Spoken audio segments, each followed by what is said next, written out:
നമസ്കാരം. Raf talks ഫുട്ബോളിലേക്ക് ഏവർക്കും സ്വാഗതം. യുഎഫ ചാമ്പ്യൻസ് ലീഗിൽ നടന്ന രണ്ടാം പാദ ക്വാർട്ടർ ഫൈനൽ പോരാട്ടത്തിൽ വിജയം നേടാൻ റയൽ മാഡ്രിഡിന് കഴിഞ്ഞിരുന്നു. നമുക്കറിയാം, നിലവിലെ ചാമ്പ്യന്മാരായ മാഞ്ചസ്റ്റർ സിറ്റിയെ പെനാൽറ്റി ഷൂട്ടൌട്ടിലാണ് റയൽ മാഡ്രിഡ് പരാജയപ്പെടുത്തിയത്. ഇത്തിഹാദ് സ്റ്റേഡിയത്തിൽ വെച്ച് നടന്ന മത്സരത്തിൽ നിശ്ചിത സമയത്തും അതുപോലെ തന്നെ അധിക സമയത്തും മത്സരം സമനിലയിൽ കലാശിക്കുകയായിരുന്നു.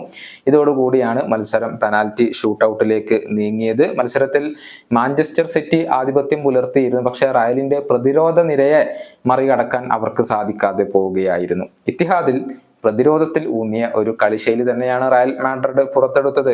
സിറ്റിയെ കൊണ്ട് ഗോളടിപ്പിക്കാതിരിക്കുന്നതിൽ റയൽ മാഡ്രിഡ് വിജയിച്ചു എന്ന് പറയാം. എന്നാൽ റയലിന്റെ ഡിഫൻസീവ് കളിശൈലിയെ വിമർശിച്ചുകൊണ്ട് മാഞ്ചസ്റ്റർ സിറ്റിയുടെ സൂപ്പർ താരമായ റോഡ്രി രംഗത്ത് വന്നിട്ടുണ്ട്. കളിക്കളത്തിൽ ഒരു ടീമിനെ മാത്രമാണ് താൻ കണ്ടതെന്നും ഭാഗ്യം കൊണ്ടാണ് റയൽ മാഡ്രിഡ് വിജയിച്ചത് എന്നുമാണ് റോഡ്രി പറഞ്ഞിട്ടുള്ളത്. അദ്ദേഹത്തിന്റെ വാക്കുകൾ ഇങ്ങനെയാണ്: ഇന്നത്തെ മത്സരത്തിൽ ഒരു ടീമിനെ മാത്രമാണ് കളിക്കളത്തിൽ ഞാൻ കണ്ടത്. അവർ ബുദ്ധിമുട്ടേണ്ടി വരും എന്ന് അവർക്ക് അറിയാമായിരുന്നു. അവർ ഡിഫെൻഡ് ചെയ്തു. റയൽ മാഡ്രിഡ് എത്രത്തോളം കഠിനമായതാണ് എന്നത് ഞങ്ങൾക്കറിയാം. പക്ഷെ എല്ലാം പരിഗണിക്കുമ്പോൾ ഞങ്ങളാണ് മുന്നോട്ട് പോകേണ്ടിയിരുന്നത്. പക്ഷെ ഈ കോമ്പറ്റീഷനിൽ എങ്ങനെ മുന്നോട്ട് പോകണം എന്നുള്ളത് അവർക്കറിയാം. ആ കാര്യത്തിൽ ഞാൻ അവരെ അഭിനന്ദിക്കുന്നു.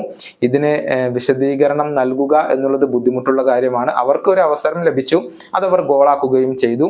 പെനാൽറ്റിയിൽ ഭാഗ്യം അവരുടെ കൂടെയായിരുന്നു. അങ്ങനെയാണ് അവർ വിജയിച്ചത്. ശരിക്കും ഞങ്ങളാണ് ഈ മത്സരത്തിൽ വിജയം അർഹിച്ചിരുന്നത്. ഇതാണ് മാഞ്ചസ്റ്റർ സിറ്റിയുടെ സൂപ്പർ താരമായ റോഡ്രി പറഞ്ഞിട്ടുള്ളത്.